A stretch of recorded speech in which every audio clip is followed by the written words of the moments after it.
1971 সালে মুক্তিযুদ্ধের সময় জামায়াতে ইসলামীর ভূমিকা কী ছিল তা নিয়ে বিতর্ক আছে জনমনে।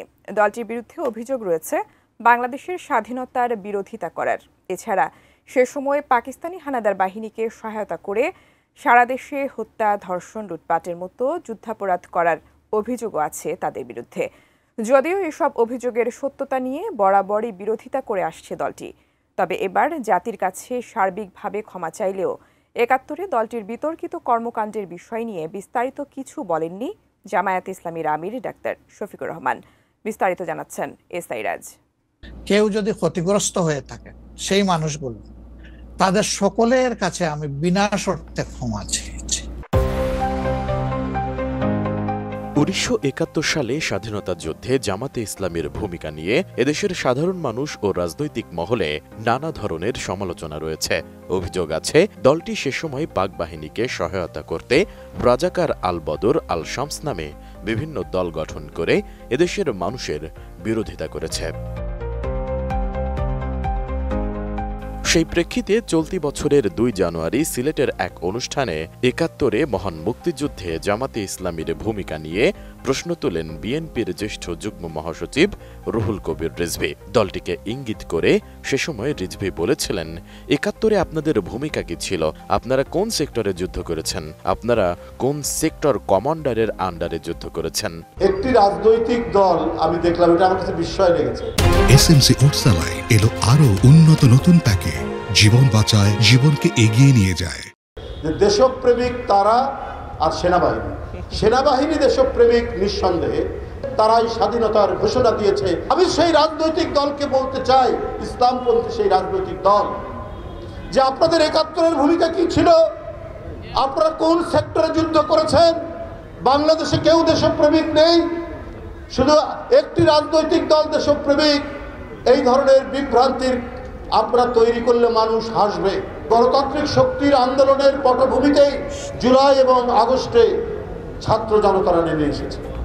রিজভীর এমন প্রশ্নে পরবর্তীতে জামাতের পক্ষ থেকে কোনো অবস্থান জানাতে দেখা যায়নি। তবে 71-এর মানবতা বিরোধী অপরাধের মামলা থেকে জামাতে ইসলামের মৃত্যুদণ্ডপ্রাপ্ত নেতা এটিএম আজহারুল ইসলামকে খালাস দেওয়ার পর গত 27 মে দেশবাসীর কাছে নিঃশর্ত মুক্তি চান দলটির আমির ডাক্তার শফিকুর রহমান। অবশ্য সেখানে তিনি নির্দিষ্ট করে 71-এর ঘটনা বা ভূমিকা নিয়ে নির্দিষ্ট করে কিছু জানাননি।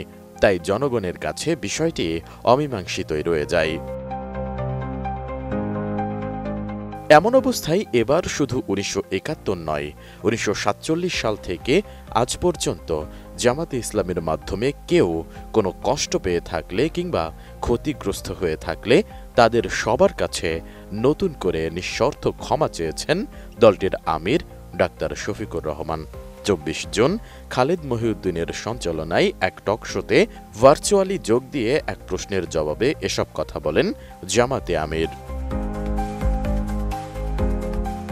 টকশোতে খালেদ মহিউদ্দিন প্রশ্ন করেন, যুদ্ধাপরাধের মামলায় জামাত নেতা এটিএম আজহারুল ইসলাম খালাস পাওয়ার পর সংবাদ সম্মেলনে আপনি বলেছিলেন, জামাতে ইসলামের মাধ্যমে কেউ যদি ক্ষতিগ্রস্ত হয়ে থাকেন তার কাছে নিঃশর্ত ক্ষমা চাই। এই ক্ষমা প্রার্থনায় কি মুক্তিযুদ্ধের সময়টাও আছে? সেটা সেদিন আপনি স্পষ্ট করেননি, আজকে এটা স্পষ্ট করবেন কি?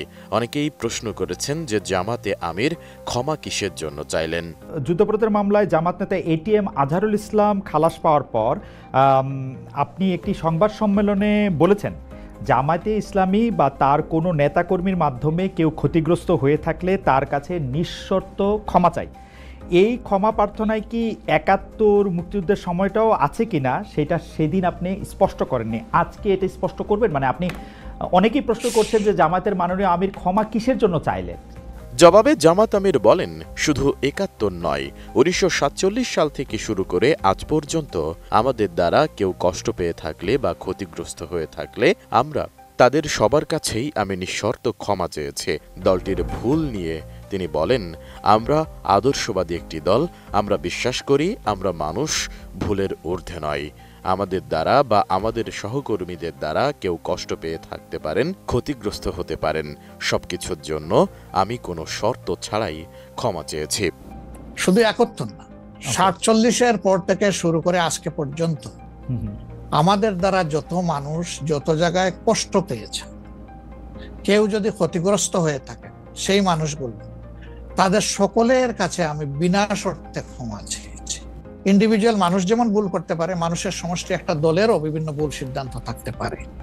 মাফ চাওয়ার বিষয়ে ডাক্তার শফিকুর রহমান বলেন, ক্ষমা চাওয়ার মধ্যে কোনো পরাজয় নেই, কোনো লজ্জা নেই।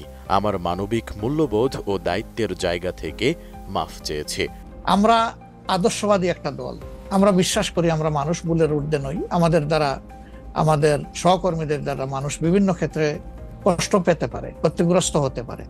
আমি সব কিছুর জন্য কোনো শর্ত আরোপ না করেই মাফ চেয়েছি। যদিও ওই অনুষ্ঠানে ১৯৭১ সালের মুক্তিযুদ্ধের সময় জামাতে ইসলামীর বিতর্কিত ভূমিকাগুলোর জন্য সুনির্দিষ্টভাবে তিনি কিছুই বলেননি। তাছাড়া দলটির পক্ষ থেকে আনুষ্ঠানিকভাবে এখনো পর্যন্ত বিষয়টি নিয়ে কোনো বিবৃতি বা অবস্থান জানানো হয়নি। S I Raj, ATN news, Dhaka.